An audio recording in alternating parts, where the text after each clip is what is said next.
A reading from St. Matthew's Gospel, chapter 13. Coming to his own country, Jesus taught them in their synagogue, so that they were astonished and said, "Where did this man get this wisdom and these mighty works? Is not this the carpenter's son? Is not his mother called Mary? And are not his brethren James and Joseph and Simon and Judas? And are not all his sisters with us? Where then did this man get all this?" And they took offence at him. But Jesus said to them, "A prophet is not without honor except in his own country and in his own house." And he did not do many mighty works there because of their unbelief.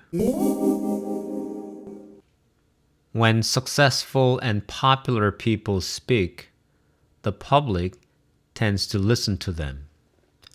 Often I am surprised that the public agrees with and follows these popular figures' non-expert opinions and suggestions without much examination. Their popularity directly becomes their credibility without particular expertise. On the other hand, our family members and neighbors speak, we tend to half listen or even to ignore them, even when they speak words of wisdom. The hometown people of Jesus said about Jesus, "Is not this the carpenter's son?" And they added, "Is not his mother called Mary?" Before they took offense at Jesus, they looked down upon his parents first. They ignored Saint Joseph, the patron saint of the whole church, and did not recognize Blessed Virgin Mary, the Mother of God. Although they lived close by, they did not acknowledge the holiness of these two greatest saints of all saints. Although the townspeople were amazed at the wisdom and power of Jesus, they could not accept Jesus even as a prophet, not to mention as the Lord and Saviour.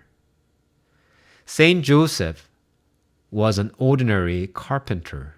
He was not commercially too successful because he could not even afford a room when his wife gave birth to her first son.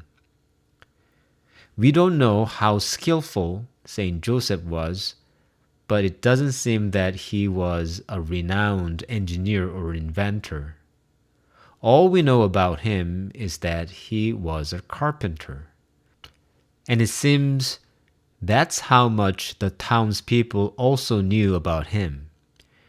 We find Saint Joseph in the infancy narratives, but he never speaks. There is not even a word from him in the entire gospel. We don't know if he liked to sleep, but he sleeps and receives messages from angels, wakes up, and does what the angels told him. There is nothing extraordinary about Saint Joseph in the gospel, and the townspeople found the same.